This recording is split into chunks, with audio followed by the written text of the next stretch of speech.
All right, good morning, everyone. It's 11:30. We will get started with the pre-commission agenda. I just want to say thanks to Shandy and the communications team for their great work, helping inform folks about all the work that goes on behind the scenes when we're responding to weather. I heard lots of good feedback from folks on the social media coverage and stuff during the last snow event. So are there any general housekeeping items or discussion about the agenda? Madam President, Yeah, Commissioner McKinney. I do have a couple of questions on item number 2 on the consent agenda. So when we have a minute to discuss with the director. Okay, we can go ahead and do that.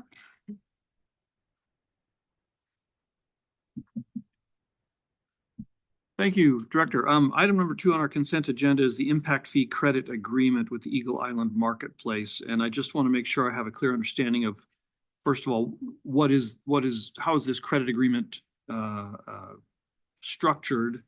And, bottom line is I'm concerned, are we effectively giving the developer an interest-free loan? Is that how this in the end kind of works out?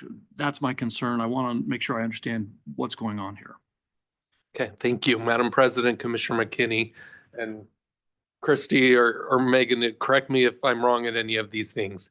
Actually, the developer has built infrastructure, and thus they get a credit from us for the impact fees. So they paid for infrastructure up front and would get reimbursed through impact fee credits. So at this point in time, they've had this credit that's been ongoing. They're asking for an extension because they haven't been able to, they haven't built enough or needed to pay enough in impact fees that they would have recouped those costs back to them. Christy, anything you'd add? Yeah, maybe just take a step back. So we do these developer cooperative projects through development services. The one that was just recently constructed was the Lake Hazel corridor between Locust Grove and State Highway 69. And Brighton Development is in the area. The city needed to upgrade sewer and water, and that roadway is planned out. We don't have that programmed. So with a developer cooperative agreement type project, in that particular case that we just completed, they built roadway improvements that are in our CIP, and we reimbursed them cash. Sometimes with those cooperative agreements, we do cash and credits. And sometimes in the case of the one at Eagle Island Marketplace, we did all credits. And so they built improvements that are in our CIP. And rather than us give them cash, they said, we'll take the credits. So that when we have a new building come in, we won't pay impact fees. We have this ledger that shows them basically drawing down their credits. The credits are actually, they're the dollar amount that was in place at that time, however much we owed them, actually becomes less, what's the word I'm looking for? Yeah, less valuable to them because our impact fees are going up. So if they were to pay an impact fee on a drive-through restaurant 10 years ago compared to today, that's actually taking more of their credits today. So it's not a detriment to ACHD. We account for these credits with our auditors every year. So they're accounted for. We know that they're out there. In this particular location, I'm not sure, like it just hasn't developed as quickly as they thought it had. We've got one other of these agreements in Meridian, actually, for work at Pine east of Locust Grove. But those are the only two agreements, most of that we have now outstanding. Commissioner Goldthorpe. So in other words, they're giving us an interest-free loan. Yes. Thank you. Okay, that was my question. So in other words, this is a net benefit to us, not really to the developer. But the developer wants to keep that on hand. They use that, as an incentive for other people to come and build on pads in their development? Is that why they want to keep this in place? Commissioner McKinney, that's correct. The other thing is, if it goes away, we're all out. So. Okay, all right, good. Thank you. I appreciate the explanation. Benefit for everybody. It's Christy. All right, any other questions on the agenda? Okay, I'll hand it over to you, Director. Wonderful. Thank you, Commission. We're grateful always to share an update on what the team is working on. Just a few items today. As we always start here, we always are focusing on building safe, building together, building more, and building connections for our community. One of the key things that the crew has been working on over the last week has been dealing with some snow, right?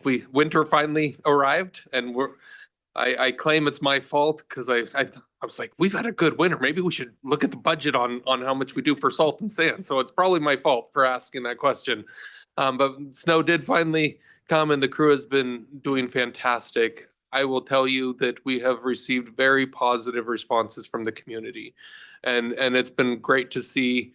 The team has been out at midnight and at 3 a.m. and at all different hours because that's when snow chooses to come. Just grateful for all of our crews and what they're doing, and I know you would join me in telling them thank you for that work. So we're ready for a move-in. Next, I say that there's a lot happening right now as we're speaking because getting those final permits and everything in place is a big deal. But we are moving very quickly, and this next Monday, the staff formerly located at Orchard will be located at Meeker, and so we're excited to wrap up phase 1. To have the crews moving in there. You can see here a picture taken today. A lot of good works going on. Lighting finally went in place. We're getting all of our occupancy permits and inspection, and we're excited to be moving in on Monday. The other exciting news over the last week is that we saw the fastest response we have ever seen in the delivery of permits. Last Tuesday, we filed for our 404 permit, and we received it by Friday. Amazing. Amazing. Absolutely amazing. We are so grateful for the partnership we've had with ITD, with the Corps, with the state, and have received tremendous support. Here you see the crews in the river placing the Jersey barrier. The coffer dam is now up as of this morning. And so they're able to begin the work underneath the bridge to get things shored up. We're still always cautious in terms of how far we're going to get. We'll know as soon as they start working how fast they can move. But we do have good equipment in place and have made sure that staff is fully supported so that they can stay on site. They can work whatever hours they need to work in order to get the job done. We are meeting weekly with the Bureau of Rec and the water groups that will let us know when they need to start releasing more water. We could take a little bit more, but we are watching that very closely, and we'll get as far as we can with that interim repair. With that hope that we can open the bridge back up this year. So that's where we're going, but excited for those permits came in so quickly and allowing us to get in there. I've been on site. There's multiple crews there. ITD has staff there. It's a lot is going on in that one little location. Want to take a moment as a highway district just to recognize our engineers who we have on staff. It's a huge part of what we do, and Engineers Week is ongoing as we speak, right? And just want to take a moment to thank our engineers who are on staff who make things like this bridge and repairs to it and solutions like that possible, that we can keep the infrastructure in place for all of our people. And I know you would join me in thanking all of our engineers from throughout the district and helping with that. Just a few items, upcoming public items that different meetings and things. We will be out at Barber Valley on the 20th. So to give them an update on the progress on Eckert and to hear what's going on there. Star Town Hall is scheduled for the 26th, and we'll have staff present at these meetings. And then we'd have some big public outreach meetings for work going on the bench at the beginning of next month. We have a lot of other things that are up and coming, and we'll share with you in the next coming weeks, but March will be a busy month as well, with lots going on. Hopefully a little less emergencies, though. We'll hope for that. Maybe I should knock on wood after, after my last impact. Anyways, with that, Commission, I'll stand for any questions. Any questions? All right, thanks, Director. Thank you. We'll be at ease until noon.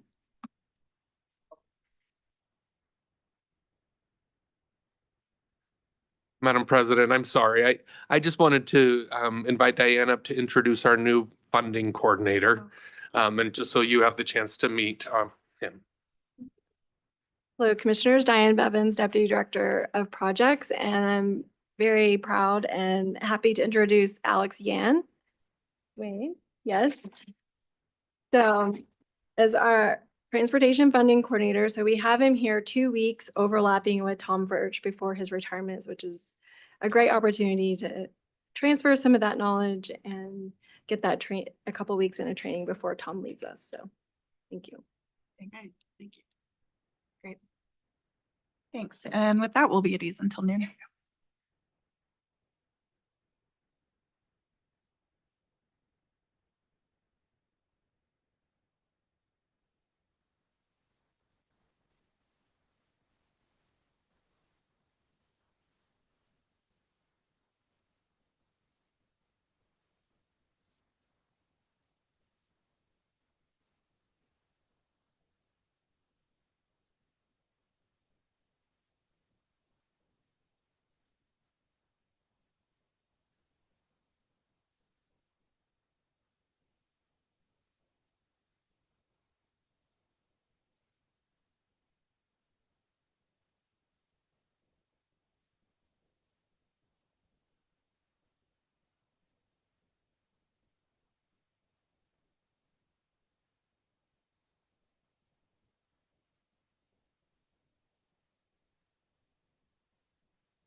I always get paranoid. It's stuff on my calendar.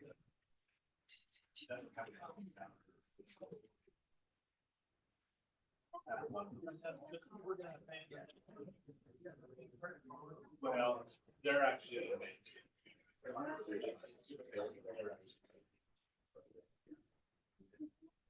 The walking path, so there's another walking path. From the.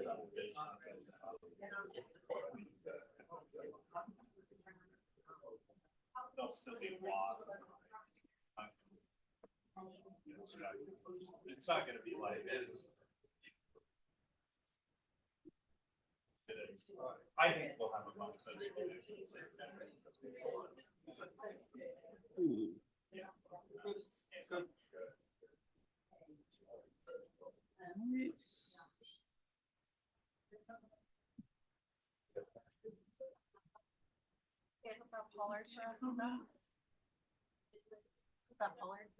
Yeah.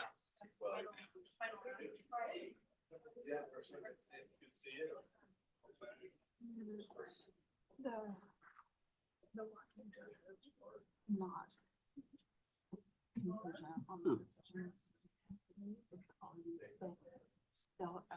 They'll have it.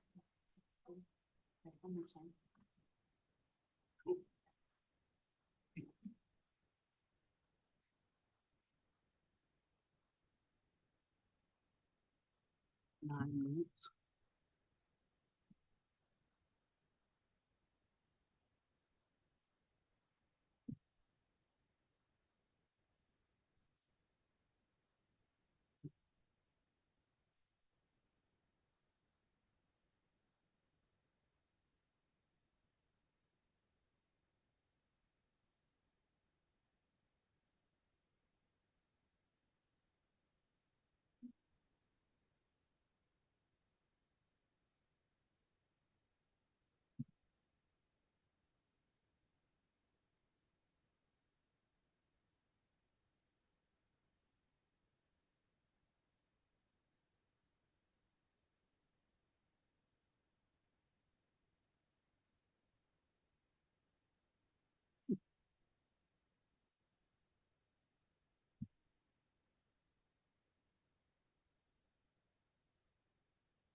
Yes. You're still like 20 feet away though. Good, Peter. How are you? Yeah.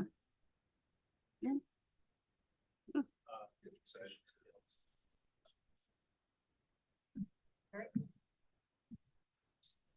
Yeah, a while before we move. End Not of that the we have- year. Yeah, Yeah. we'll have Kinda another like- flat surface to drop our stuff on. Our move will be the easiest, right? The Mhm. Commissioners, yeah. Well, probably the hardest to like, because we have to redesign that auditorium over there. Oh, yeah, yeah. That's why we can't just. That's like- not really for us, though. It's public, yeah, Yeah, but yeah. but we won't have a meeting space until that's all done. And then they have to, they're trying to figure out like, because there's, rooms off of it that would be like Yeah. pre-commission or conference rooms or whatever. So they're trying- Dressing rooms, yeah. Right. Yeah. Powder your nose before you go live. It's funny.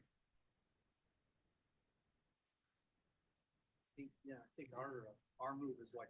the last, Yeah. right? We're at the Mhm. very tail end. Mhm.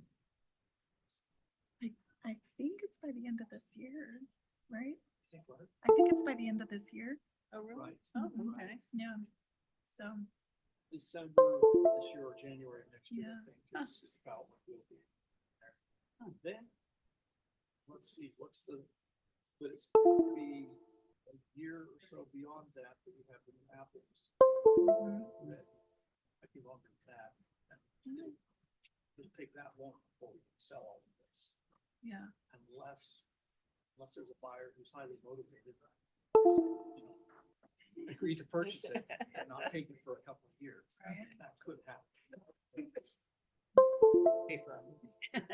I think Apple's in 26. So that following year, hopefully. Traffic management center.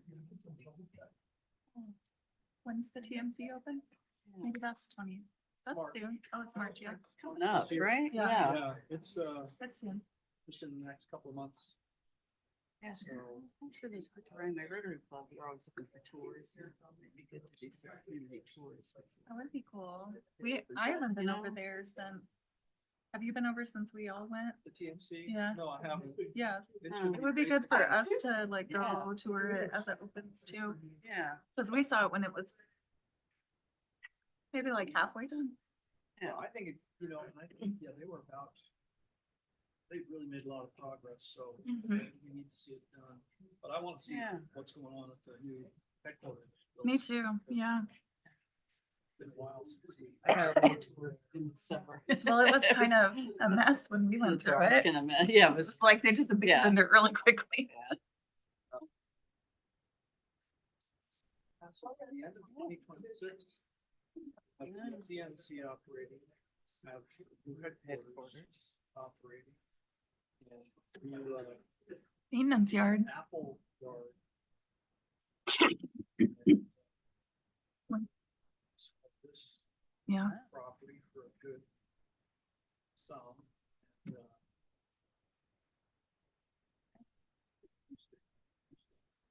yeah.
All right, welcome everyone. It's now 12 o'clock. I'll call the meeting to order. Thanks for joining us in person and online, and please join us in the Pledge of Allegiance. Allegiance to the flag of the United States of America and to the republic for which it stands, one nation, under God, indivisible, with liberty and justice for all. All right, the first item is to adopt the agenda. Is there- So moved. Second? All right, we have a motion and a second. Any discussion? All in favor? Aye. Aye. The next item is the consent agenda. Items on the consent agenda are considered to be routine and will be enacted by one motion. There will be no separate discussion on these items unless a commissioner or citizen so requests, in which case the item will be removed from the consent agenda and placed on the regular agenda. All consent agenda items are commission action items unless noted. I don't believe we have any requests. Is there a motion? Madam President, I Commissioner McKinney. move that we approve the consent agenda as presented. Okay. All right, we have a motion and a second. Any other discussion? All those in favor? Aye. Aye. Any opposed? Motion carries. Next is the regular agenda. The first item on the regular agenda is a vacation and exchange public hearing and adoption of resolution number 2432, a request for approval. This is a public hearing, so I'll go ahead and open that and welcome Carrie.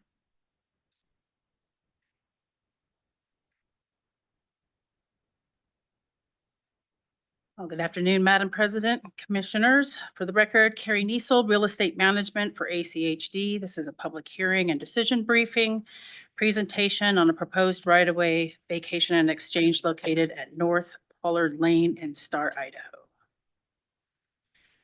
Okay, so ACHD has received an application and the fee of $2,500 from Toll Southwest LLC to vacate a substandard section of Pollard Lane. This portion of the road is paved. It doesn't have curbs or gutters. The vacation is a condition of approval for the applicant's new development, the Rosti Farm subdivision, and it's approximately 68,000 square feet. In exchange, Toll Southwest will dedicate approximately 205,000 square feet of new right-of-way. This map shows the overall vicinity of the proposed vacation exchange. It's north of State Street and just west of Highway 16. Okay, so here we see the site location with Rosti Farm subdivision development. The vacation is comprised of two parcels seen there in the green and yellow. It's bisected by a new right-of-way intersection that connects the east and west portions of the subdivision. And the dedication or the exchange right-of-way is depicted here in red. It's about 3 times the square footage for a gain of approximately 37,000 square feet of new public right-of-way. And upon approval of the vacation and exchange, the applicant intends to leave the abandoned vacation area as a multifunctional community path to support pedestrians and bicycle traffic. So here we're looking at the new connectivity within the subdivision. The vacated portion of Pollard Collector is being replaced by Worlsley Way just to the east there in blue. And a new western connection has been created by way of Mill Creek Drive out to Plummer. Plummer is the dashed road that you see up there. There's also a new extension of Floating Feather that's been constructed to Highway 16 from the prior corner of Floating Feather and Pollard Lane, which not only enhances the connectivity for the subdivision, but for the greater community as well. So with that, it's staff's recommendation that the commission adopts and signs resolution 2432 to vacate the portion of North Pollard Lane as proposed in exchange for portions of Mill Creek Drive and Plummer Road, as the applicant has completed all the commission and staff requirements. That concludes the presentation, and I'll remain standing for any questions. Any questions from the commission? Madam President, Commissioner McKinney? Carrie, can I just ask a couple of questions just to clarify? If you can go back to one of your slides here, kind of showing the area. Yeah, that's a good one. Okay. So just to clarify, or to make sure I have a full understanding, at the intersection of Highway 16 and Floating Feather Road, is there currently a signalized intersection right there? Or, That I- or not? I don't recall specifically. There is not. There is not, okay. Likewise, then Worsley Way and Floating Feather, is that a signalized intersection? No. And is it not intended to be, there's nothing in the plan to do that? Okay, all right. No. What about, and let's see, okay, all right. And then it looks like we've got a, where Worsley Way meets, if you go back to the right of way showing the exchange slide, yeah, that one. Mhm. That large circular spot where it says dedicated exchange, or at least where the arrow is pointing, is that intended to be a roundabout right atop the crossing of that? It looks like an irrigation. No. No. It's that's not? just- It's just the bridge right there. I'm sorry, it's It's just just a bridge over the canal right a there. bridge over the canal. Okay, so, because the large, all right. Sorry. It's just additional right of way simply to account for the bridge. Okay, all right. Okay. Good, thank you. I appreciate that. Other questions? All right, thank you. If the applicant is here, you're welcome to come on up to the podium and state your name and address for the record. Kyle Pruitt, 3103 West Sherrill Drive, Meridian, Idaho. I'm the land entitlement manager for the Idaho Division of Toll Brothers. When it comes to additional information, I don't think there's anything I can provide that Carrie didn't already go over, but I can address any questions you may have regarding the exchange. This one is a little bit different because Worsley and Mill Creek have already been built out, and that was a condition of our preliminary plat approval and conditions of approval through ACHD that Mill Creek and Worsley had to be fully built out before we could vacate that section of Pollard so south of Floating Feather. So that's what we're here to do today. Any questions for the applicant? All right, thank you. Great, thank you. All right, do we have anybody in person or online who wants to testify on this? Mr. Pruitt was the only one I had signed up. Okay. All right, seeing none, I will close the public hearing. Commissioner Goldthorpe? Yes, Madam President, I would make a motion that the request for approval be granted for adoption of resolution number 2432. Second. All right, we have a motion and a second. Is there any discussion? Okay, all those in favor? Aye. Aye. Aye. Any opposed? Motion carries. All right, next item is number 2, vacation, public hearing and adoption of resolution number 2435, request for approval. This is also a public hearing, so I will open that public hearing. And welcome Carrie again.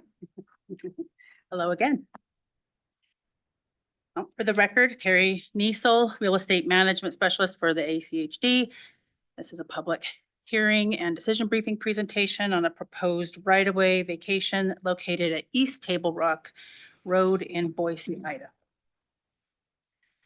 Okay, so ACHD has received an application and a fee of $2,500 from Bid LLC to vacate an unopened right-of-way segment of Table Rock Road with limited public access. The vacation area is approximately 63,000 square feet for a length of about 0.2 miles and has been valued at $21,026. This map shows the overall vicinity of the proposed vacation. It's located in the Boise foothills, east of the old penitentiary site and the Table Rock Cross landmark. Okay, so here's a depiction of the current designations of public and private right-of-ways at the vacation site. The green and the red are segments of public right-of-way deeded to ACHD in 1998. The blue segments that you see up there are private roads. And you can see there at the south end of the map, the private road segment leads to the Cross Monument, the communication site, and the rock quarry. So back in 2021, this commission determined through resolution that the area of public right-of-way that's indicated in red on the map there be changed from open to unopened right-of-way and granted Bid LLC, who is the vacations applicant here today, a license agreement to install a lock gate to effectively restrict unauthorized public vehicular access to the unopened right of way and beyond.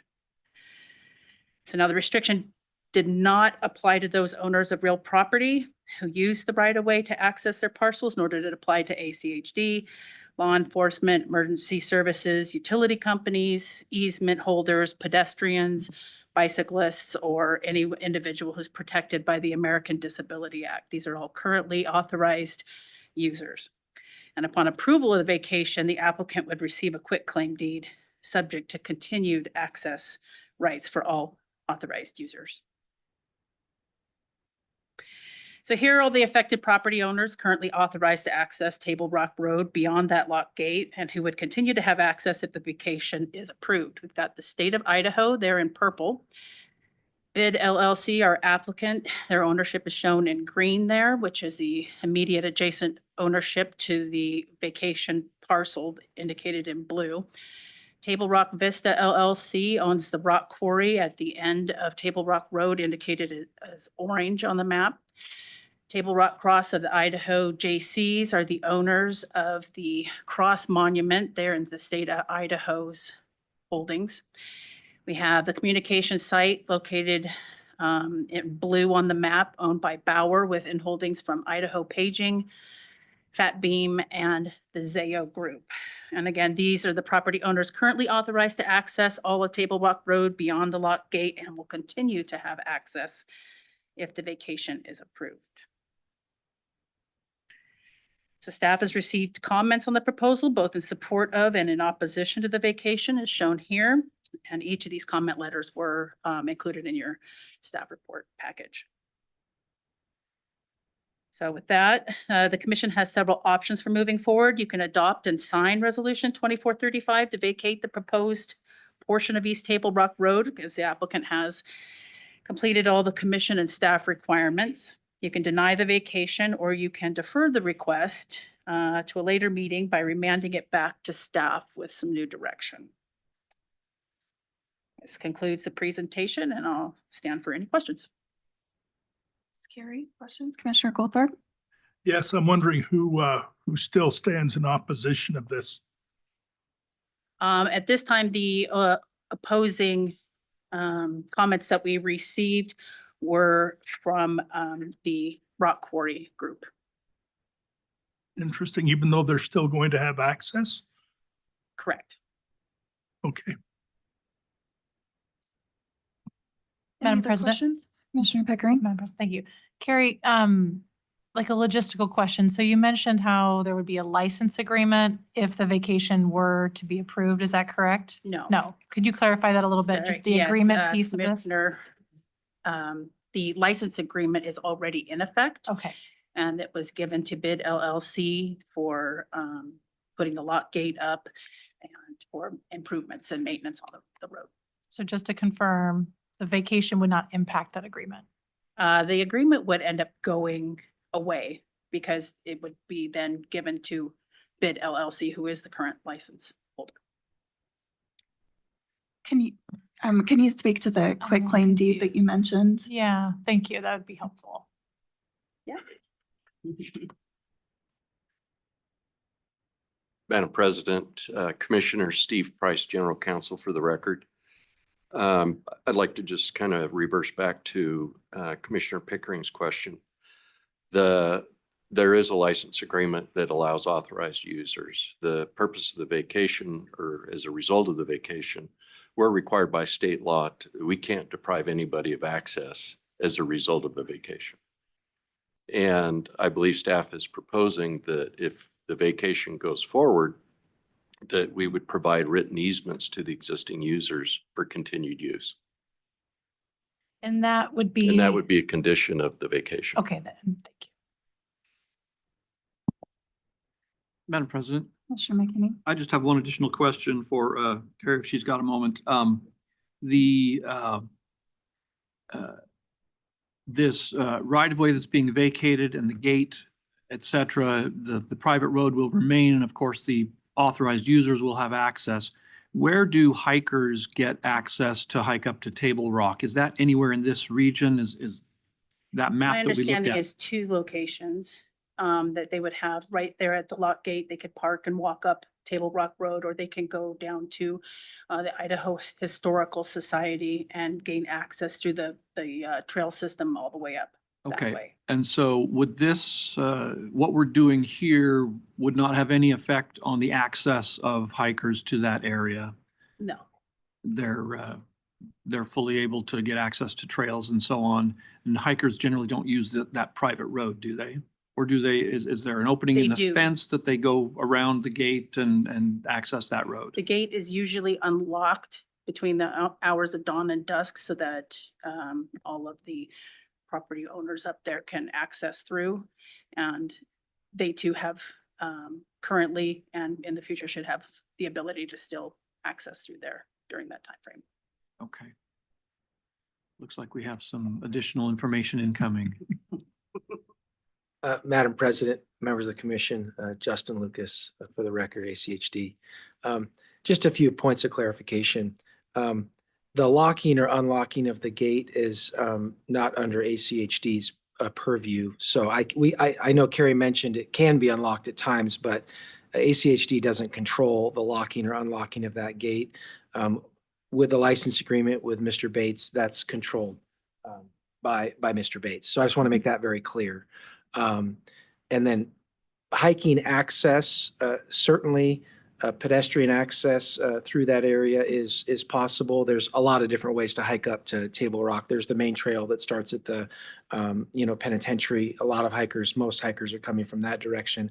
And I did want to clarify, I don't believe ACHD has allowed parking anywhere in or around that gated area. So there's no parking lot or parking facilities at the terminus of ACHD's opened portion of Table Rock Road. There's no parking there today. With the vacation, if the commission chooses to move forward with that, there would be no parking there in the future. So parking in this area is not allowed. And I believe it's signed as the majority of it is signed for no parking by ACHD. Great, thank you. If the applicant is here, you're welcome to come up and state your name and address for the record and speak on this issue.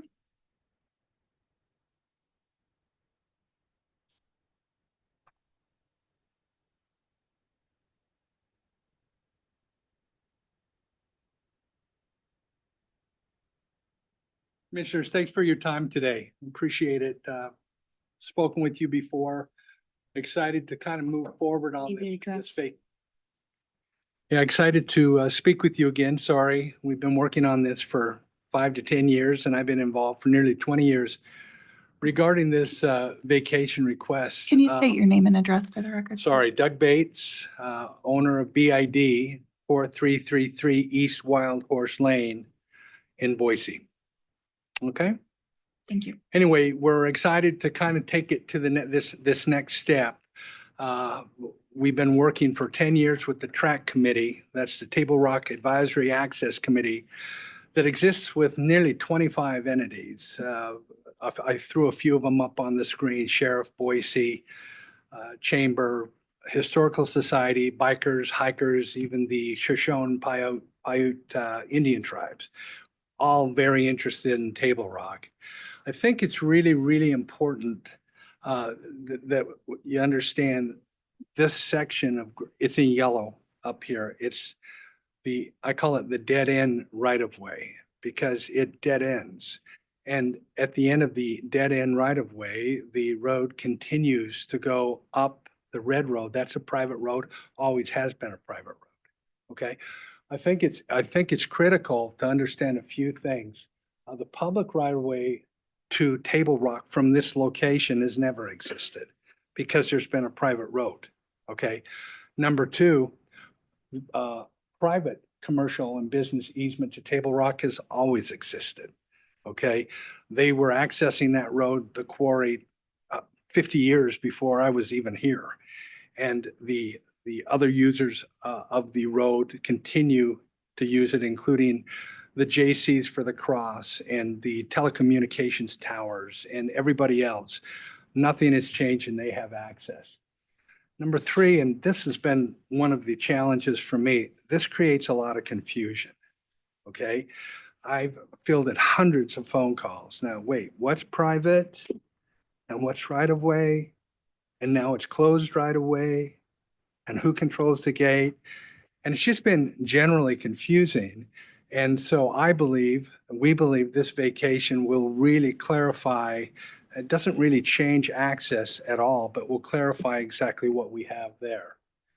Next, I'll talk to it a little bit. There's some risk here that I'd like to bring up, but I'm going to do it in a later slide. And maybe talk a little bit about some of the damage that's been done in the past as a result of the situation as it currently exists. Critical, and I appreciated the point. I won't dive into it. There's no parking here. There's no parking on the private road in red. There's no parking on the right of way in yellow. There's no parking in the Wild Horse Junction where all the roads meet. There's no parking on the ACHD pavement going down the road. And even below that, all the way to the subdivision, the road is so narrow, there's really no room for parking. So access is very much constrained by the fact that there's really never been any parking. This is not a really public access point. It's kind of a shortcut that the public has at times decided to use when they didn't want to use the trail system. The timeline, pre-21, we had just a lot of problems. Something was going on there. Police and sheriff were up there every night. And when the ACHD granted the license agreement in 21 and we moved that gate down, everything changed a lot. And it's been very, very good. The sheriff is happy. The police, they rarely come up there. People now understand kind of where everything is, and we've made a lot of progress. The problem still with this right-of-way, as it is labeled, is it's kind of a golden path to a few things. It's a golden path to a hidden and remote area. Once you come up the pavement, you can go around the corner onto that right-of-way and nobody can see you. So whether you're shooting fireworks off or shooting at each other, and there's been some of that, or partying, it's that right-of-way is hidden. A lot of drugs and alcohol, vandalism is up there, trespassing on private property. ACHD has been up there repairing damage that has occurred, as have I personally. Fireworks, we'll talk about that in a minute. Tremendous damage up there with off-road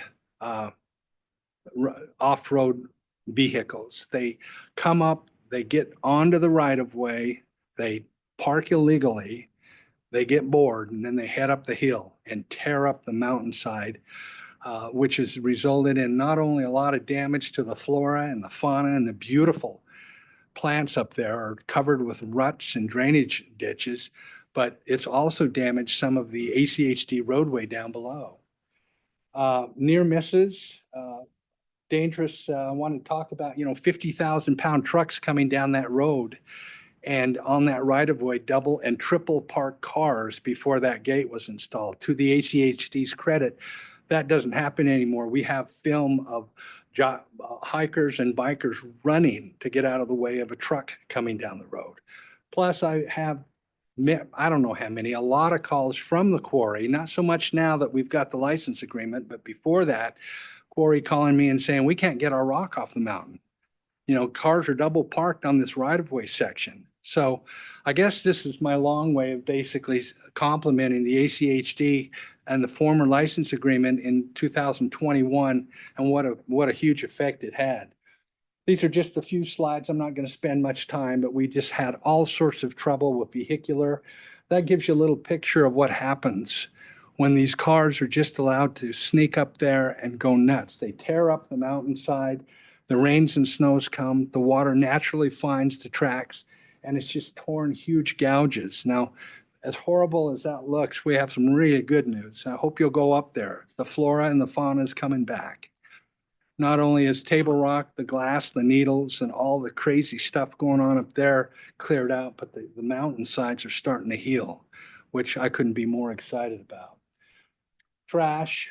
This is just some of the stuff we faced with late night that decides they're going to race up Table Rock.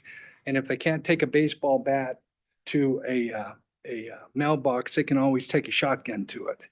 And this has occurred right in the middle of the Table Rock neighborhood.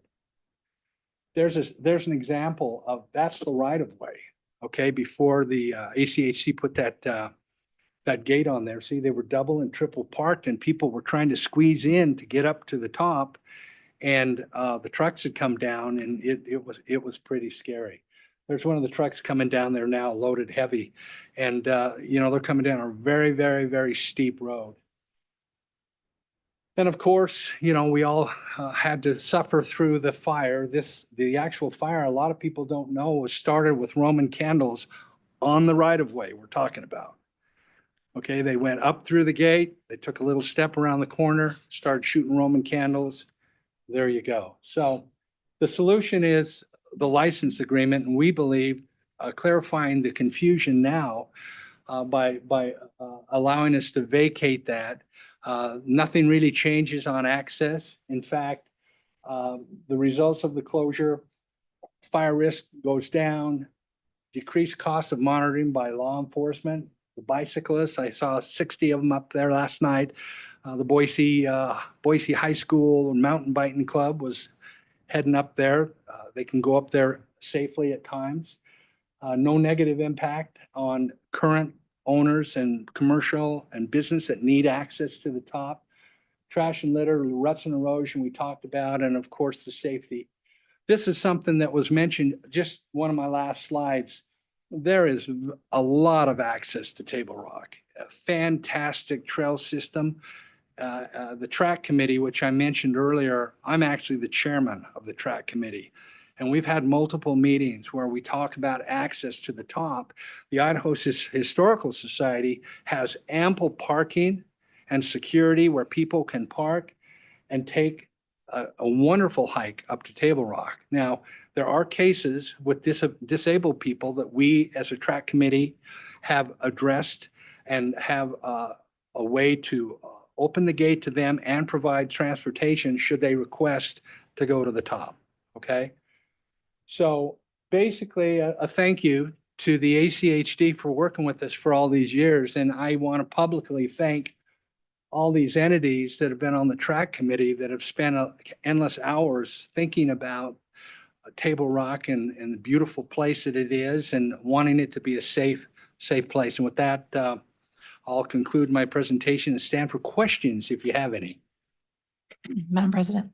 Commissioner Pickering. Thanks, Mr. Bates. Thank you for your great presentation. Could you speak to a little bit about how the tribe, like what conversations have you had with the tribe around this request? Yeah, it's a really interesting discussion to talk to some of the native tribes because they don't really have historical information. All the information they have is going from grandfather to father to son and so forth. And so I've met up there with them several times alone and with the Idaho State Historical Society.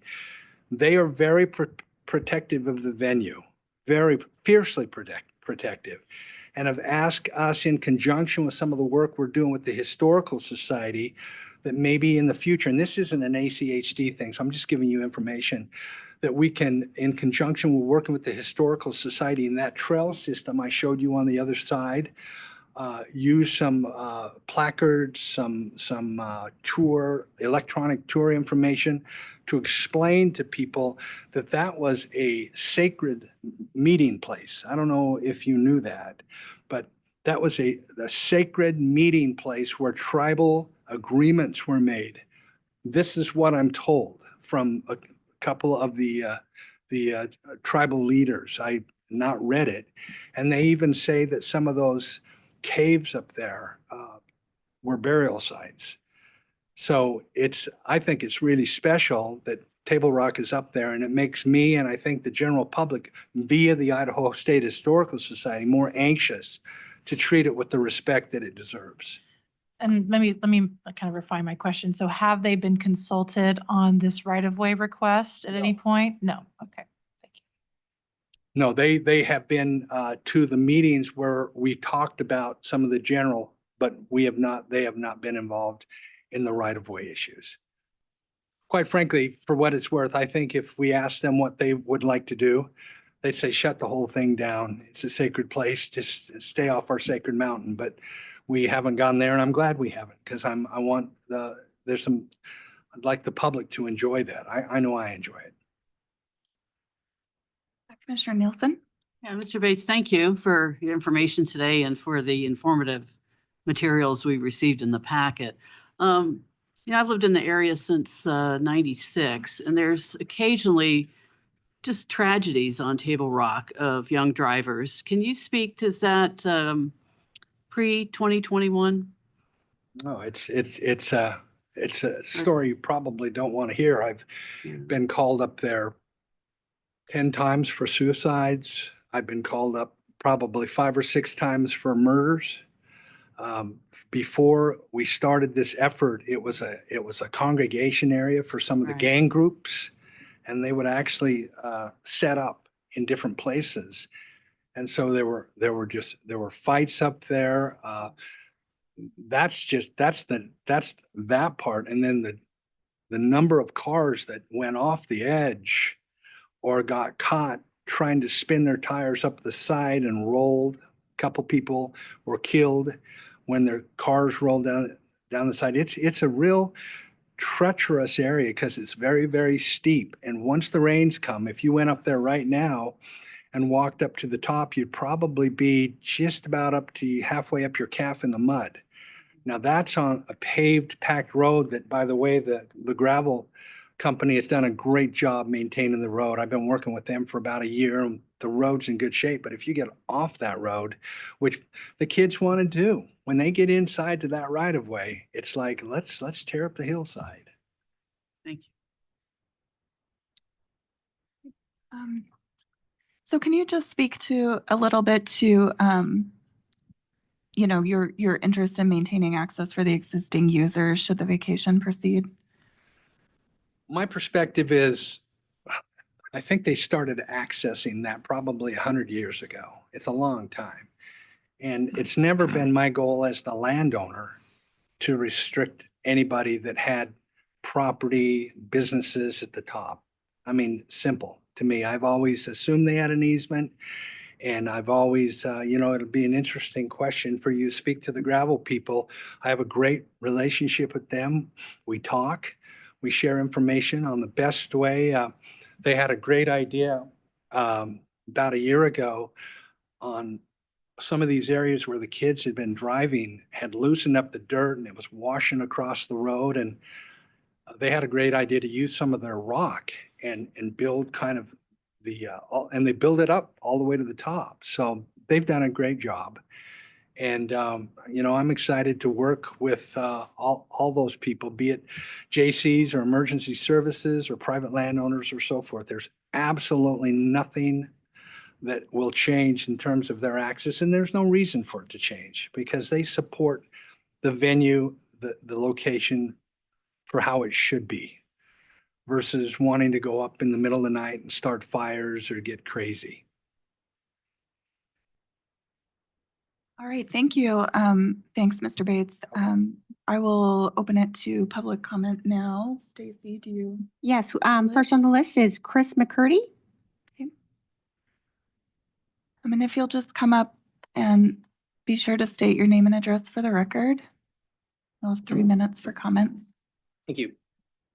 Madam President, Commissioners, I'm Christopher McCurdy, and I'm here on behalf of Table Rock Vista and Table Rock Sandstone. I know I was first on the list there, but I'm actually going to cede the floor to Brian Smith for a minute, who is the General Manager of Table Rock Sandstone. And then I will come back up and address some of the legal questions, including the questions raised by Commissioner Goldthorpe on access. Thank you.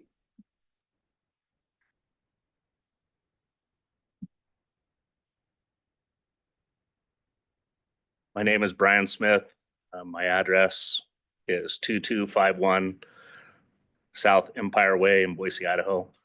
I'm the general manager of Table Rock Sandstone. So I run the quarry and I run the production facility for our company. So one of the things I wanted to come and talk about and at least bring to mind is, our easement and our use of Table Rock Road for years has been a access road, a public access road that we could get to the quarry, except for the last few hundreds of feet of the road. And when we didn't hear, the only notice that we got or any communication that we got was at the time of the notice sent to us, which was less than 30 days ago that we received it.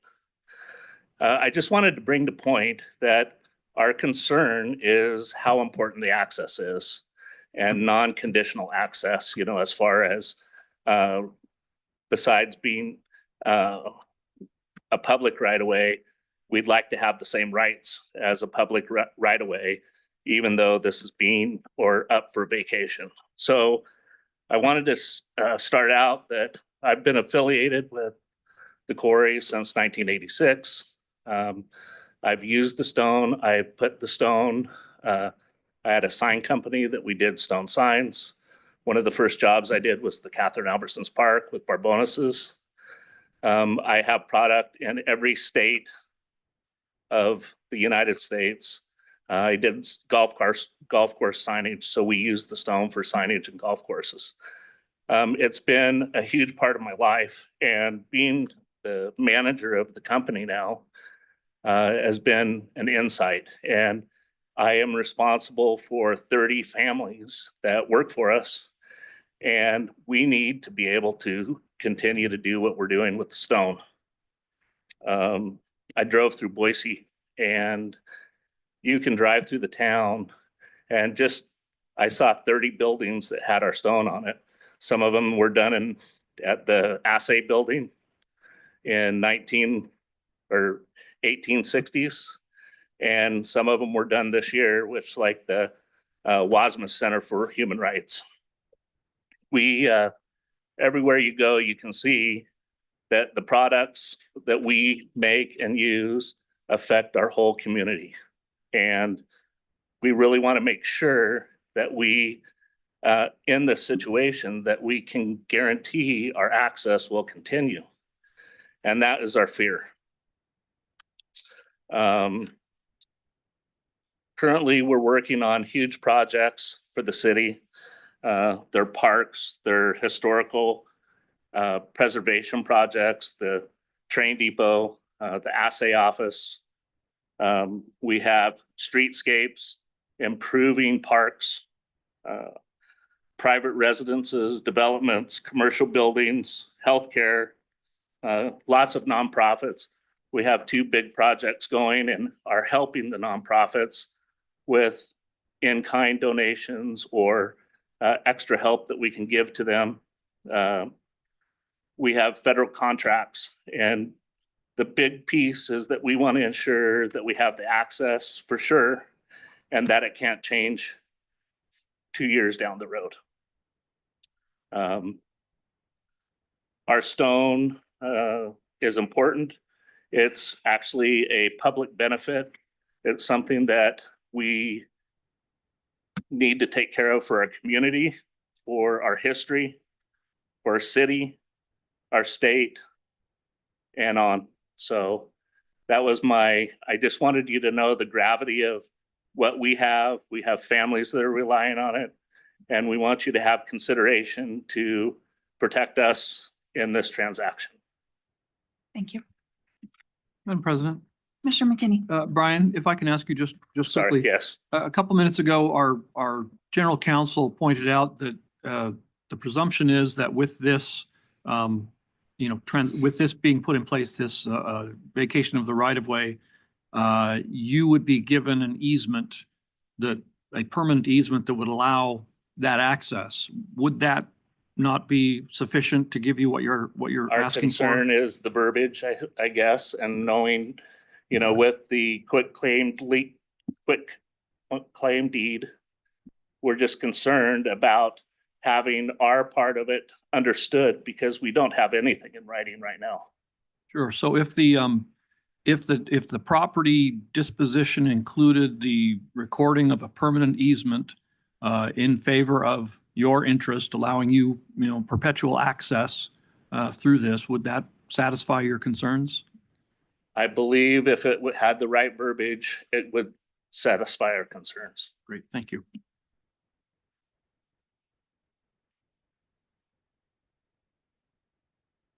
Yep, come on up and State your name and address again for the record, please. Yes, Christopher McCurdy from Holland and Hart, Your Honor, or Your Honor, Madam President. I think I'm in a courtroom. So I'm the judge. on behalf of Table Rock Vista, and my office submitted some written materials, including a letter this morning, just addressing the quitclaim deed specifically. Emailed that to the Highway District, but I also have hard copies.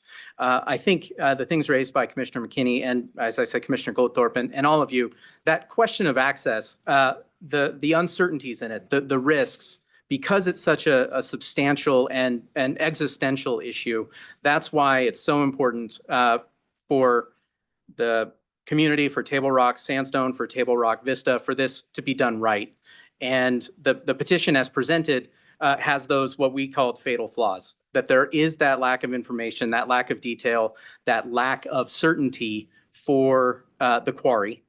And that it's that lack of certainty that is the real source of the concern, that without that public right of way, there is a risk that there is some diminution of access, some diminution of value, some risk to the ongoing business concern that relies on that roadway. And so that's where the opposition was aimed at. That's where that's coming from.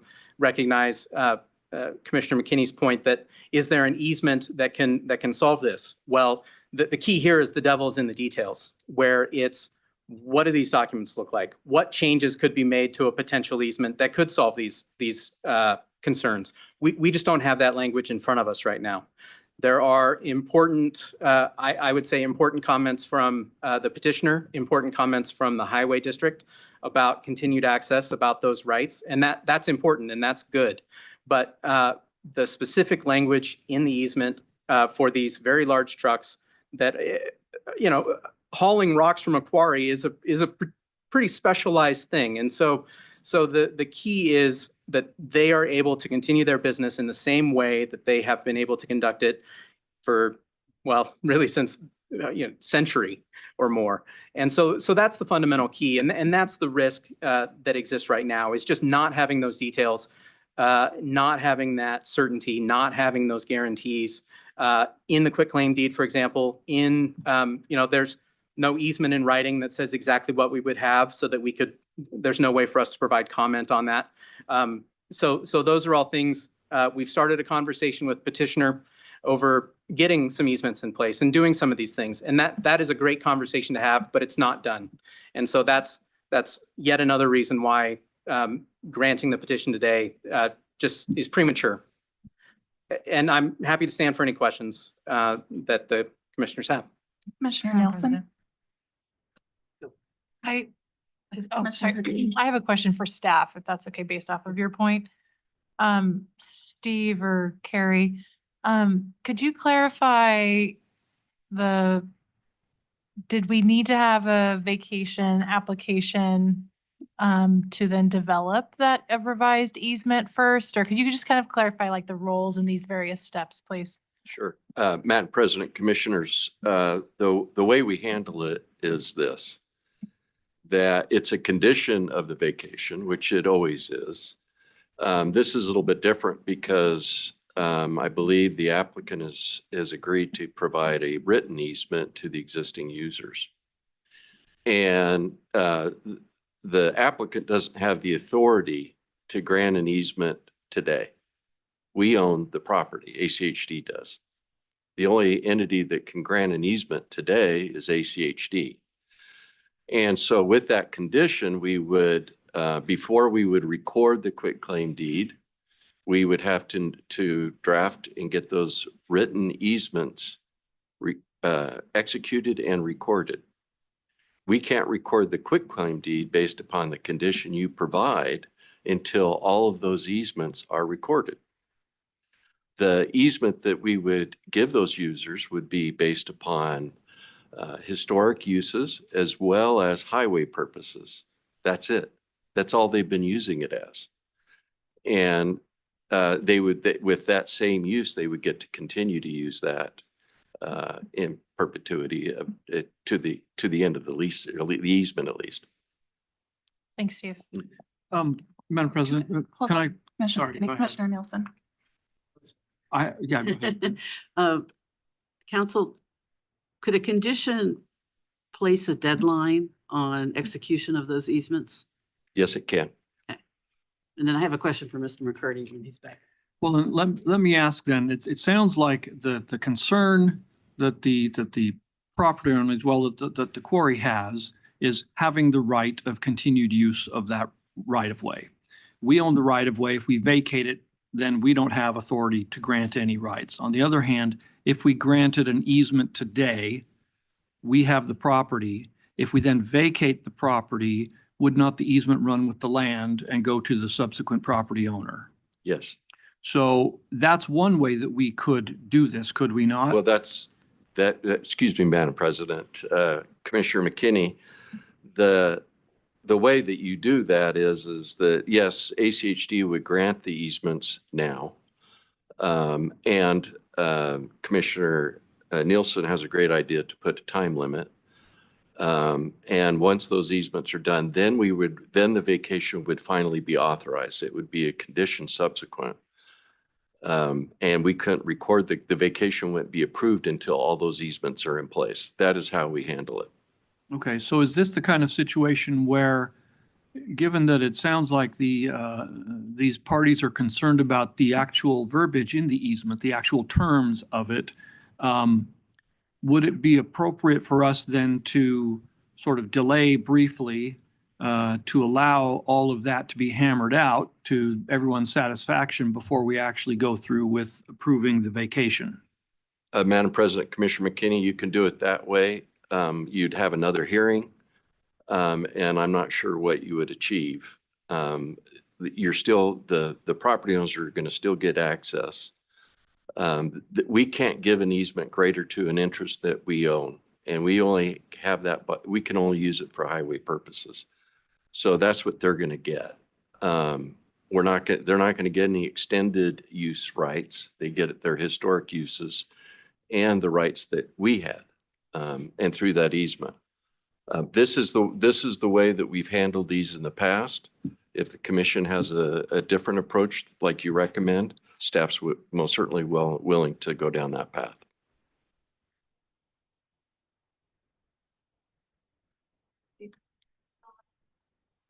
I had a question. Yeah. Oh, yeah, there's questions for Mr. McCurdy. Commissioner Nielsen. Yeah, thank you. Mr. McCurdy, the other option typically for perpetual access, if it's not a public road, is a private road. And both Boise City and Ada County have provisions for the application and approval of those. Have you investigated whether that would, those processes, and I'm not sure where the city boundaries are in this area, would serve your client's purpose Commissioner, or needs? Yeah. Commissioner, it's a good question. We have not looked specifically at that question for this. This is kind of as the chart showed, this is kind of a complicated area of the city. And so we haven't looked specifically at that because we are not the landowner of the piece that's potentially up for vacation. I mean, I saw that the value is $21,000. Maybe there's a conversation, maybe the quarry would be interested in buying it. I don't know that that's an issue, but they're open to creative solutions. There are conversations, as we've mentioned, that have been discussed. But I think the fundamental point is what's been bandied about is that it's premature. That there are things that are just undeveloped, and that lack of development is scary to the quarry. It's a fundamental risk. Losing that access means the quarry doesn't function, period. And so it's just those risks that we're trying to address upfront. So I just want to say, typically those processes involve anyone subject to the easement or that has entered into what I would call a road user maintenance agreement, regardless if it's on your property or just affecting the entire easement that you need to the open public right of way. So that's all. Yeah. Understood. Okay. Any other questions?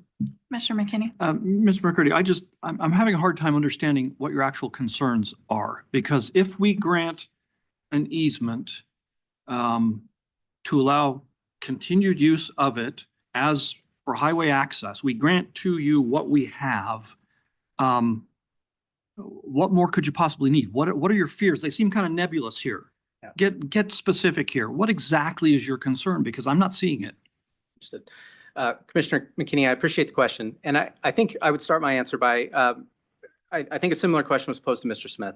And I think his answer is the correct one in that we need to see it in hand to see what the language is. And I understand the representation and that's great.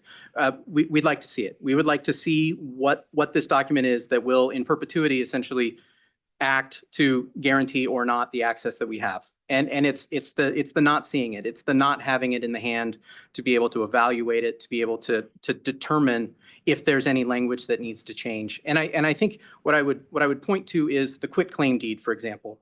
What we submitted this morning, because we just saw the quitclaim deed for the first time on Friday, is that there is some vagueness in that language that's concerning. It mentions authorized users kind of nebulously, but it doesn't talk about what constitutes an authorized user, who is an authorized user. So there are some details there that are missing in the quitclaim deed, and so it needs to be revised. And so the same concerns would be, what does that easement look like? Is that an easement that actually does do the things we need it to do? And so that fundamentally is a big piece of it, is just we want to eliminate the uncertainties in advance. We want to be able to see that and all the stakeholders here and say, yes, this does this, or this doesn't accomplish what we need. But fundamentally, the public right-of-way provides right now what the quarry needs. And so just ensuring that the public right-of-way is maintained, that's the simplest way to ensure that we don't lose access provided by the right-of-way. Okay, but if the district grants an easement allowing access to your client, your property owner, that is equal to its current access and grants it in perpetuity, and that easement runs with the land when the land is vacated and transferred, that easement still is perfectly legally binding. I'm having a hard time seeing where the verbiage becomes a problem. We quit claim to the land, you have the easement. What could anyone do to stop you? Yeah, if the language does what you say it does, then I don't disagree. But the key is seeing the language, having it correct, having an opportunity to weigh in on that to make sure it's correct. Those are all things that just haven't happened and have not happened prior to this hearing. And so that's the one of the concerns, definitely. Commissioner Goldthorpe. Yes, something keeps popping into my mind that I don't know if the easement that's currently in existence even specifies. And that is the maintenance of the road once the property has been vacated. Does the easement that we convey, Steve, have anything to do with who maintains the property from here on out? It looked like, or it sounds like, that the quarry has been doing some of the maintenance. I can't think of a faster way to mess up a good deal than to just not maintain this piece of road. And I think that needs to be articulated in writing. Madam President, Commissioner Goldthorpe, you're right on it again. Thank you.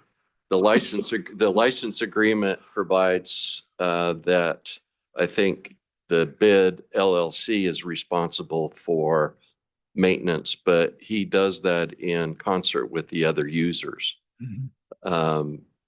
I think ACHD that's one reason why it's unmaintained. I believe that the other users also participate in the maintenance, and I don't know to the extent. I believe that question would be better directed at Mr. Bates or the applicant. Thank you. And having heard that, and I appreciate what you've just said, I think that just gives another really good reason for those possibilities to be in writing. Commissioner. And Madam President and Commissioner Goldthorpe, of course, those will be included in that. You know, I can't think of a time where we have been in this similar situation where we have negotiated easements prior to the Oh, vacation. and I don't think we should. I'm sorry. My only concern is that after that easement is granted, after this vacation is approved and the check has been signed, sealed, delivered, and cleared the bank, that sometime a year or two or three down the road, that maybe someone who's supposed to, by virtue of hope, wishing, and praying for it, maintaining the road doesn't. And I think if that agreement is part and parcel to this vacation, doesn't have to be signed or anything. This is just what's going to happen after the commission approves this. This will be signed. That I think is actually important. And I think that benefits everybody. Whatever the commission desires. Thanks. Commissioner Nielsen, Steve, this sorry, question's for you. One question. We're not, commission or ACHD isn't granting an easement. We're recognizing a quitclaim deed that Mr. Bates is putting language in. Is that correct? Because the license agreement will go away and this quitclaim will take its place, but we're not a party to the quitclaim. Is that correct? No, Madam President, Commissioner Nielsen, we currently own the 1,000 feet of unmaintained right of way. And when we do vacations, our transfer of that property interest is by quitclaim deed. That's just a practice. So before, since we have multiple, the state law prevents this commission from denying or granting a vacation that would deny access. And so it's important as part of a vacation to ensure that if there is access, that they get the continued access that they have. And because there's so many users and the complexities of the access, mostly just because the number and the demand for insured access, we would draft prior to the recording of the quitclaim deed, written easements that define their historic uses and their rights going forward. Follow up. I don't know how familiar you are with the zoning ordinances. This is in the county. This is in the county. Yes. Perfect. Then I think a private road application submitted and approved by Ada County would tie up all of those loose ends and deal with all of those issues.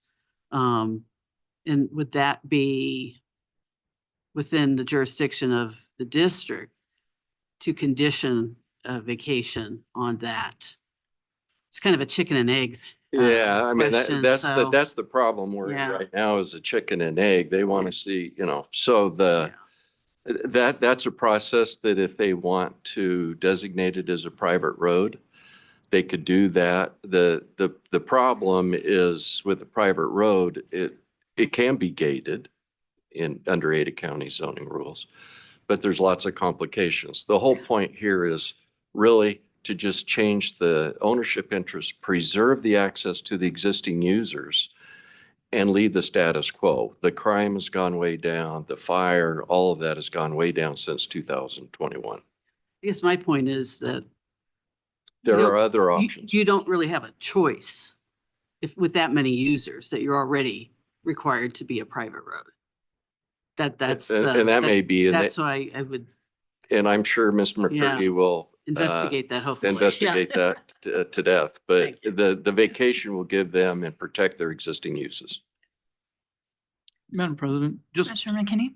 Steve, before you go, can you then, in light of the concerns that have been expressed, can you outline for us a way that we can act today that deals with those? Or do we need to stop and wait for a week, let the documents be hammered out first so that everyone can see them and be happy with them, and then take the action? That's my question. Well, either option, our historic is if we can't come to an agreement, there's no vacation. And probably the best way in this circumstances, there is a question, is to set a time limit in which the agreements can be done. And if we haven't reached an agreement, we would have to come back before the commission. Okay. Thanks, Steve. Are there any other folks in the audience that wanted to speak on this?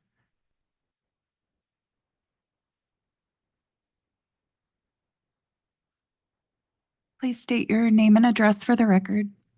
My name is Keith Gabriel. I live at 1976 West Eagle Mountain Drive, Meridian, Idaho.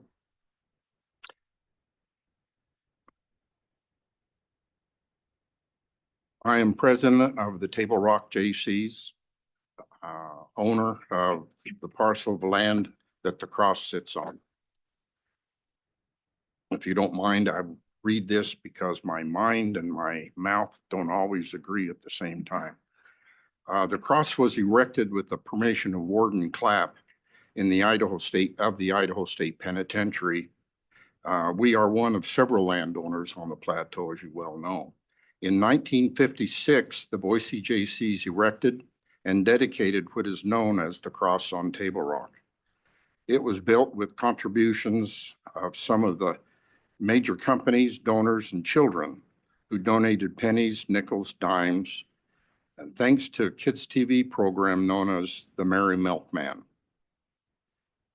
I won't go into the detail of the names of these individuals and companies, but you would recognize many of them as being greatly invested in the city of Boise. It was recognized in 1956 at the National Convention of the United States Jaycees as not only the religious project of the year, but the national project of the year. It stood over the city of Boise for almost 70 years, shining brightly for most of them. It has been withstood not only the storms and fires, but also the vandalism, and that was constant. In the early 1970s, the ACLU was successful in having a cross in Oregon that was on public land removed. We approached the State Land Board, who had jurisdiction at that time over Table Rock, to see if we could purchase the land the cross sits in. They declared the property surplus, which led to a public sale. The sale was advertised according to law, and the Boise Jaycees were the successful bidders. The cross now sits in private hands. We do pay property tax. It also withstood challenges in 1995 from the executive director of the National American Civil Liberties Union that wanted it removed. The community of Boise rejected his appearance with a support march from Union Pacific Train Depot down Capitol Boulevard to the Capitol building, expecting 200 to 300 people. Estimates were reported to be over 10,000 people as they marched, peacefully marched. I would like to read you an article out of the Statesman, if I may. Short one.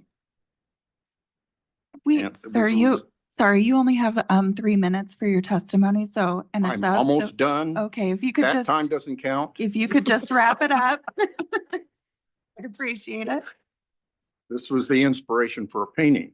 It was early evening, December 15th, 1993. My husband Eldon and I were waiting in an upper story room at St. Luke's Hospital. Eldon was scheduled for heart surgery the next morning. As we were there with heavy hearts, my husband pointed out the window.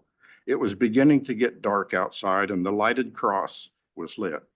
As it became darker outside, the cross shone more brightly and a sense of peace and comfort seemed to fill the room. It was a very moving experience and we felt whatever the outcome, God's love and care would be with us. That winter, the image of the glowing cross stayed in my mind. I decided to do a painting. The real inspiration for the painting had come to me that December night, looking out at a cross shining on a hilltop from a hospital window. Eldon went on to live nearly 3 more years. Also, tell you about a young man by the name of Sir. Paul Renya. Sir, I'm just going to ask you to wrap it up. Okay, I am almost done. If it's keep interrupting me. Okay, I'd also like to tell you about a young man by the name of Paul Renya. was a football recruit for Boise State in 1999. As he was coming into the city for the airport from his recruiting trip, he saw the cross lit up shining brightly over the city.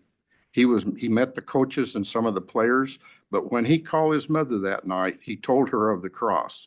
He said this is where he wanted to play. He returned to start his career at Boise State as an offensive tackle.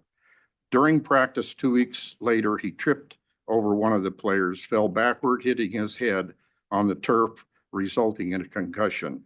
He made it to the sideline before collapsing. He had surgery and was in a coma for several days before being declared brain dead. His face is the last thing Boise State football players see before they step onto the blue turf at Albertson Stadium on game day. No current Bronco has ever met him, and many weren't even born yet when he died. Paul Renia only spent 2 weeks at Boise State, but his impact is rivaled by few others. I tell you these stories because they are two of the hundreds that people have. It means a lot to the people of Boise then and now. That is why we support the cross. We have spoken with district staff and are assured we will continue to have access to the top for our maintenance of the cross when it is needed. We have no objection to the vacation. Thank you for your time. All right, is there anybody else in the audience who wanted to testify on this issue? One. Come on up. State your name and address for the record, and you have 3 minutes. Commissioners and staff, I appreciate the opportunity. My name is Tom Chandler. I'm a representative of the owners of Table Rock Sandstone and Table Rock Vista, which we have a very concerned interest in this issue. Tom, can I get an address really quick? I'm sorry, An Address, address. please. I'm sorry, An address? address Yes, at 1206 North 24th Street, Boise. thank you. Thank you. And a couple of things. Number one, we do not consent to depriving of our access to the right of way. I want that to be very clear. We're willing to negotiate and discuss the matters to try to come to a good faith resolution, but we do not consent. Number two, an easement is not a right of way. You cannot make an easement constitute a right of way. Why? Fundamentally, an easement is with a private party. The right of way is public. An easement is limited. Right of way is unlimited with certain restrictions. So they're not the two. There's a difference in concept, in legality, and in value. And we would have to be compensated for that. Number three, Mr. Bates, who made a presentation, has done a yeoman work over the past years of reducing the abuse of the land up at Table Rock. And we very much applaud that, appreciate that, and support that. But the solution of vacating the right of way is a solution in search of a problem. That right of way has nothing to do with the abuse of the land, but it has everything to do with our access to our quarry. Many of the facts that Mr. Bates talked about in his presentation were facts in effect prior to 2021. Many of those photographs were prior to 2021. They're not current facts. I would encourage you to simply deny the petition vacation. If the parties want to search for a problem and a solution, we can do that. But to hold a gun over our head, I believe, is unacceptable. Thank you. All right, is there anybody else? Come on up. State your name and address for the record, please. Thank you. My name is Josh Leonard, 251 East Front Street, Suite 310. I'm from the law firm of Clark Wardle, and we represent BID, the applicant, and just would like to give a quick rebuttal. As you've heard from staff, the existing and historical rights of access of the parties that have property up on top of Table Rock will be preserved via easement, and that is possible and can be done. I would ask, and BID, the applicant, would ask that you grant and approve that the requested vacation to be that you do that today, but make it effective upon issuance and execution and recording of an easement that preserves in perpetuity all of those existing and historical rights of access. And we'd like to thank the commission for their time here today and thank Highway District staff as well as the stakeholders up there, and stand for questions. I do have a question for you. So maybe you can just speak to why if granting existing and historical rights of access in perpetuity and all of the same access to all of the same users, and so many of the issues have been remedied with the gate and the unopened right of way, why then, or I guess how then that compares to vacating this right of way? Sure, thank you, President Gold, members of the commission. What our goal is today is to make permanent a temporary solution.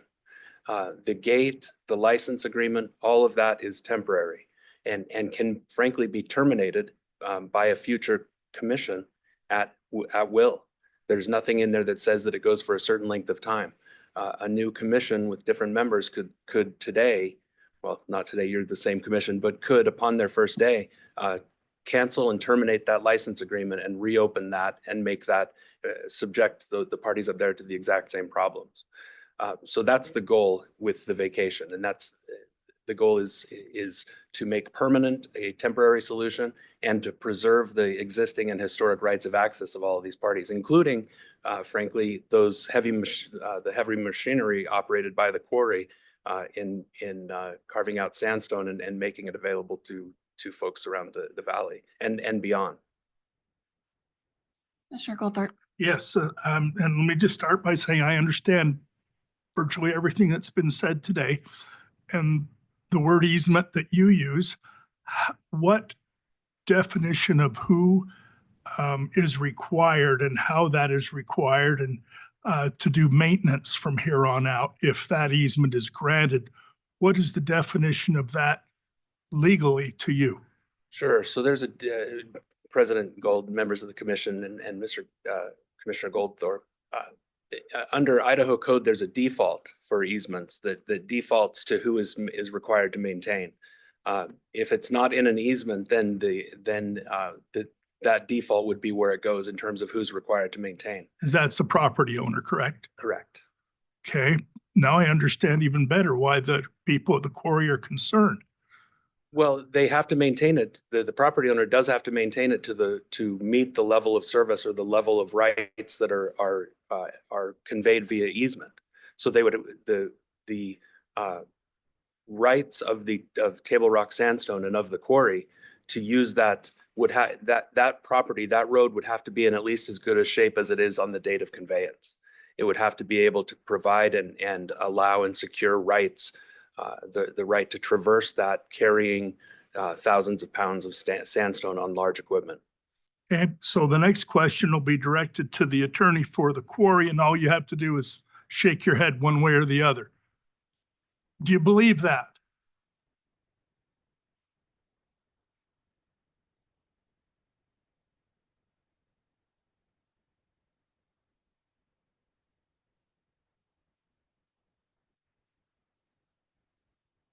Well, that was really just a yes or no question. Because I was going to take it a little further if it was a no.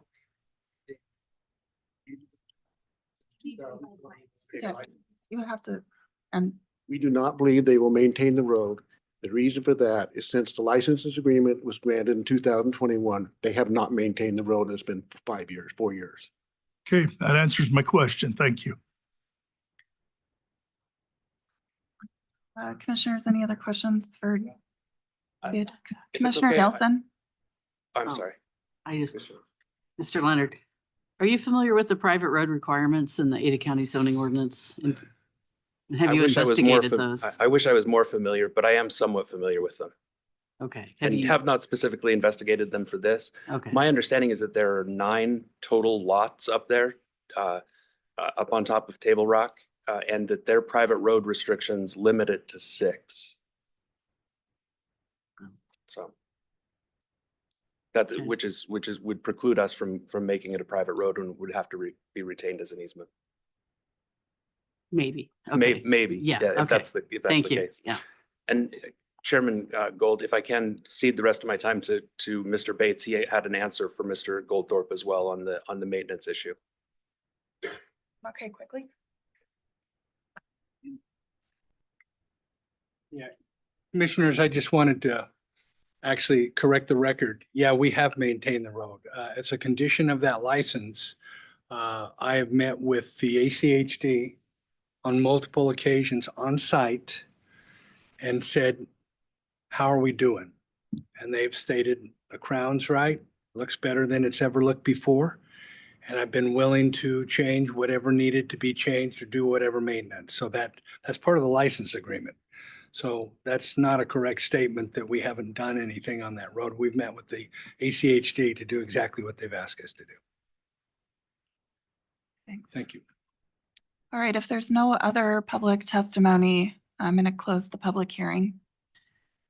Commissioner Pickering? Yeah, Madam President, I really appreciate the time and effort Mr. Bates and the other gentleman came in to provide some feedback and just general information about the history of and the complexity around this segment of road. Thank you for the quarry folks for coming in and stating their opinions and their mistrust around what that could look like for an easement. But I think delaying this is not going to solve any of the problems that the applicant in particular has named as issues with it continuing to be opened right of way.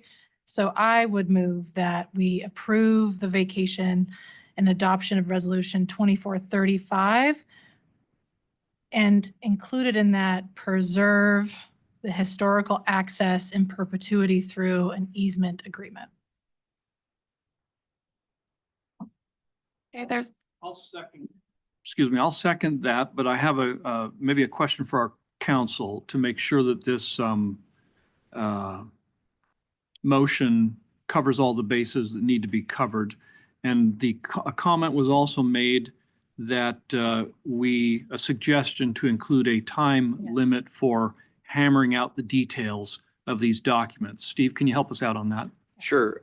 Madam President, Commissioner McKinney, I think the motion's fine. I think the Madam President's idea of a time limitation is good, and I would recommend 60 days.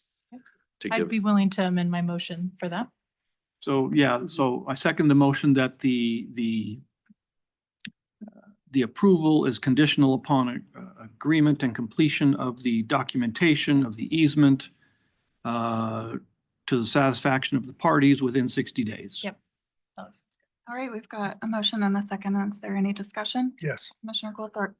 Yeah, I thank you for the motion and the second, and thank you for the concern for the people who are using this road, especially the folks at the quarry. I've got a lot going through my mind on this. We live in a time where it seems like there's an absolute inordinate amount of time and effort being spent by whatever segments of our society to deny access to other folks, specifically private entities looking towards moving ownership and management and the ability to sell and deny access from public to private. And so I feel like I would be an incredible hypocrite if I ever approved anything like this that would not only deny, which this is not, deny the access as has been allowed under the license agreement, but that could even possibly prevent the quarry from using this road because of poor maintenance. That is what I want to see come back before this commission within 60 days. So I will give my approval for this, but it doesn't guarantee that I'm going to approve anything 60 days from now if those conditions are not met.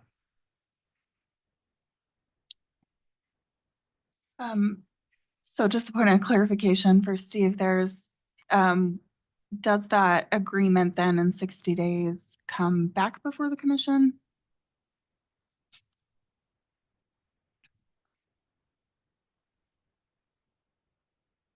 Madam President, Commissioners, again, you've raised a good point. And I think the commission discussed that.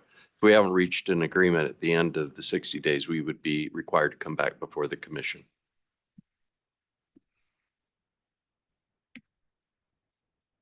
Great. Any other comments? All those in favor? Aye. Aye. Aye. Any opposed? Okay, motion carries.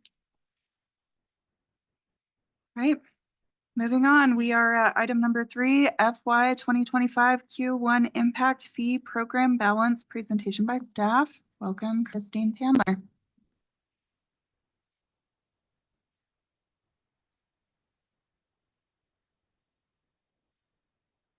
Good afternoon, Madam President, Commissioners. For the record, Christine Tandler, Budget Manager for the Highway District, here to present just the program balance for the first quarter of FY 25. We began the fiscal year at about $11 million. It increased to about $14.5 million at the end of the first quarter. Collections were up, and then expenses. We do have some fairly large projects going on this year, so we do anticipate that balance to decrease significantly as we continue through the year. The Lake Hazel project and then the State and Pierce Park are significantly impact fee eligible. The extraordinary impact fees have increased slightly. This is one where we're holding on until for the West Foothills until a project is completed. And then in accordance with Ordinance 246A and Resolution 2331, reporting that there's an impact fee program balance of $14.5 million. I will stand for questions. Okay, Commissioners, any questions? Madam President, Commissioner McKinney? Christine, looking at that impact fee balance, do we have a sense for how much of that is likely to be consumed by projects that are ongoing during this year? Yeah. Are we going to get down close to the bottom of the barrel or not? Madam President, Commissioner McKinney, I expect us to have the impact fee program balance to be zero, and we could end up back in a loan balance situation. By the end of this year? Correct. Okay. Commissioner Nielsen? Thank you, Madam President. Hey, Chris, thanks for the report. I just would be helpful, maybe when we have a new CIP, we might have multiple service areas.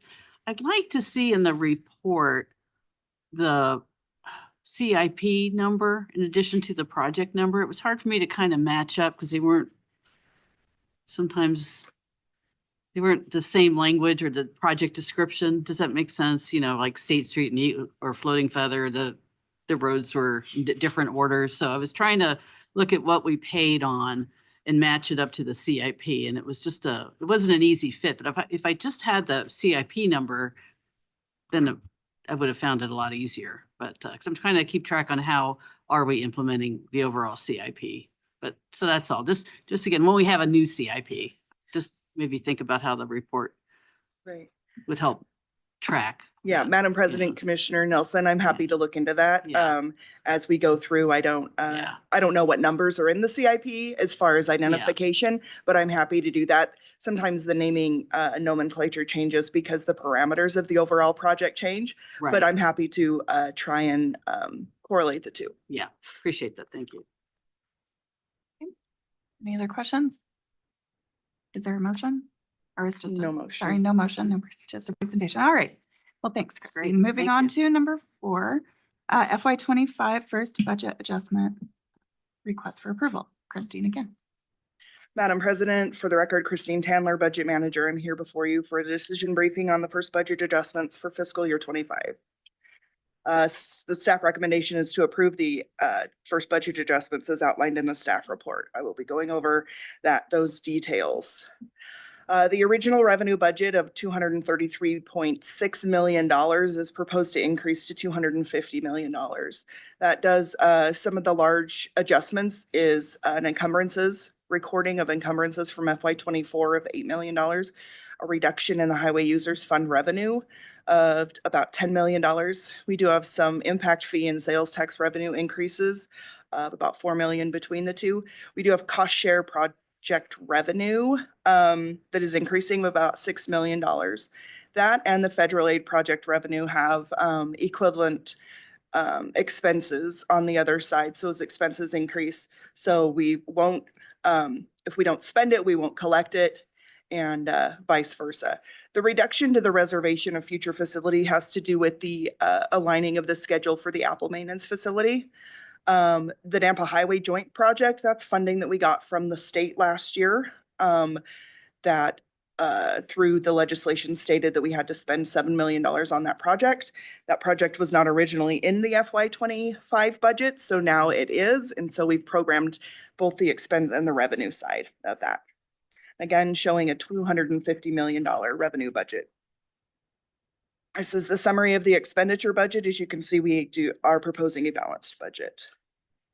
Operational budgets are proposed to increase just a few $100,000. Significant ones of those are related to some salaries and benefits, the 401k match adjustment, and the PTO sellback. Those are items that happen after the beginning of the fiscal year. I like to true those up to ensure that we're staying within our budgetary means. The HR adjustment largely related to the HRIS system, which the commission approved in the first quarter. Came in less than anticipated, and then working through that implementation process will go in the future years, it'll be budgeted out of the IT budget once it gets fully implemented.